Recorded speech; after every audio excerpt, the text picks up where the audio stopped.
हर हर महादेव। मैं पंडित विपिन कुमार आदिदेव ज्योतिष केंद्र से आपसे बात कर रहा हूँ। आज मैं आपको जया एकादशी के बारे में बताऊंगा। माघ मास की शुक्ल पक्ष की जो एकादशी आती है उसे जया एकादशी कहते हैं। इसका व्रत करने से पापों का नाश होता है और भूत प्रेत योनि से मुक्ति मिलती है और भगवान विष्णु का आशीर्वाद आप पर बना रहता है। अब मैं आपको जया एकादशी की कथा सुनाता हूँ।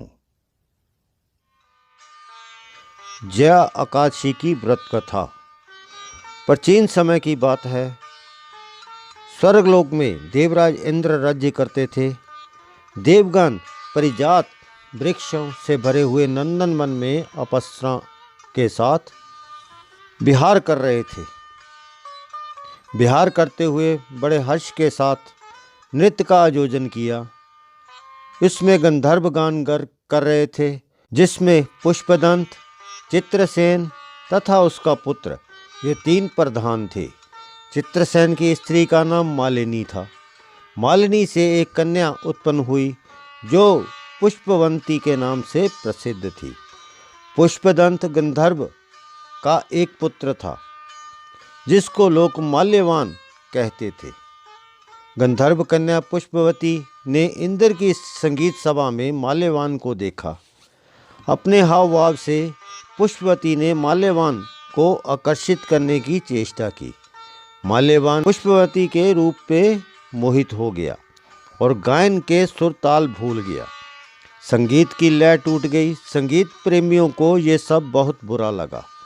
वे दोनों ही इंद्र की सभा में नृत्य करने के लिए आए थे। इन दोनों का गायन हो रहा था। परस्पर अनुराग के कारण ये दोनों मोह के वशीभूत हो गए थे। चित्त में भ्रांति आ गई, इसीलिए वे शुद्ध गायन ना गा सके। कभी ताल भंग हो जाता तो कभी गीत बंद हो जाता। संगीत की लय छूट गई और संगीत का सारा आनंद बिगड़ गया। सभा में उपस्थित देवों को बहुत बुरा लगा। ये देख देवराज इंद्र भी कुपित हो गए। संगीत तो एक पवित्र कला है और साधना है। इस साधना को भ्रष्ट करना अपराध है। इस बात से इंद्र को क्रोध आ गया।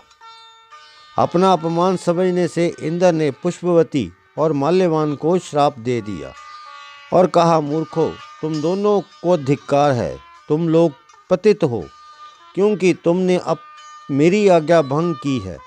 संगीत साधना की पवित्रता को नष्ट करने वाले माल्यवान और पुष्पवंती, तुम दोनों ने सरस्वती की पूजा में विघ्न डाला है।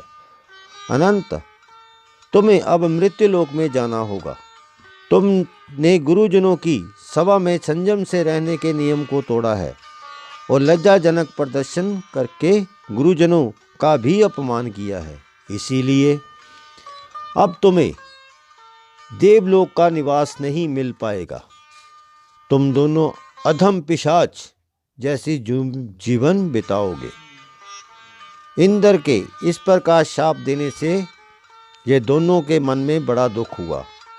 पाप वंश दोनों मृत्युलोक में हिमालय पर्वत पर चले गए और पिशाच योनि को पाकर अति दुखी हुए।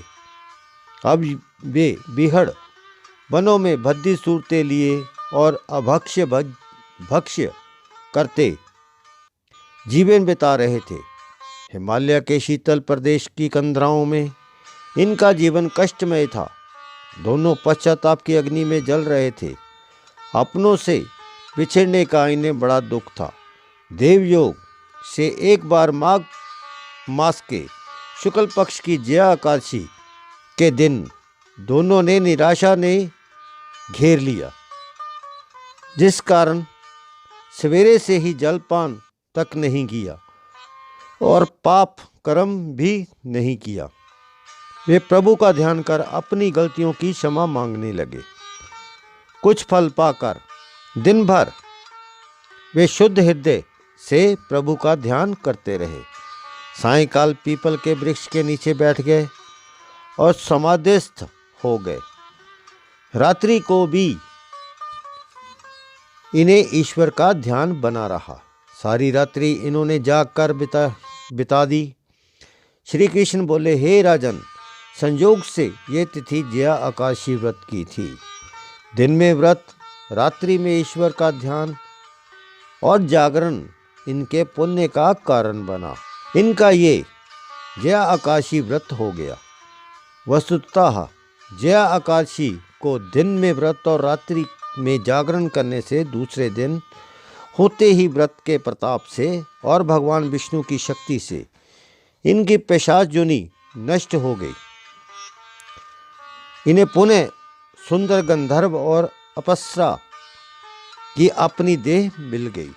सुंदर वस्त्र और आभूषणों से अलंकृत हो गए। तब वे दोनों विमान में बैठकर स्वर्गलोक को प्रस्थान कर गए। उस समय आकाश में देवता तथा गंधर्व इनकी स्तुति करते हुए पुष्प वर्षा करने लगे। स्वर्गलोक में जाकर दोनों ने प्रसन्नता से देवराज इंद्र को प्रणाम किया। देवराज इंद्र इनको पहले जैसे रूप में देखकर आश्चर्य में पड़ गए। इंद्र ने पूछा कि पिशाच योनि से तुमने किस प्रकार छुटकारा पाया? अपनी भूल पर पश्चाताप हुआ। बड़ी विनम्रता से प्रणाम कर माल्यवान बोले, हे देवेंद्र, भगवान विष्णु की कृपा और जया काशी के व्रत के प्रभाव से हमारी पिशाच योनि छूटी है। इंद्र ने कहा, हे माल्यवान, भगवान की कृपा और आकाशी के व्रत से न केवल तुम्हारी पिशाच योनि छूट गई, वरन तुम्हारे सभी कुल वाले और स्वर्ग के निवासी भी वंदनीय हो गए, क्योंकि विष्णु और शिव के भक्त सदैव हमारे लिए वंदनीय रहते हैं। इसीलिए आप दोनों हम सभी देवताओं के लिए भी वंदनीय हो गए हो। अब आप दोनों आनंद से स्वर्ग लोक में विहार करो। पुष्पवती ने भी निवेदन किया, हे देवेंद्र, आपका शाप हमें वरदान बन गया और हमें भगवान विष्णु की कृपा प्राप्त हुई है। भगवान श्री कृष्ण कहने लगे, युधिष्ठिर, इस जया काशी के व्रत से पिशाच योनि में पड़ा व्यक्ति भी मुक्ति पाकर स्वर्ग में वास करता है। एकादशी का व्रत अनेक यज्ञ, जाप, दान आदि से अधिक फलदायी होता है। जो मनुष्य जया काशी व्रत करते हैं वे अवश्य ही स्वर्ग में वास करते हैं और उनको अग्निष्टोम यज्ञ का फल मिलता है।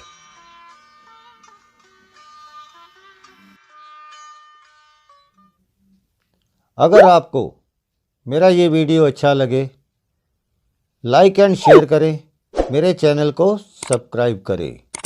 हर हर महादेव।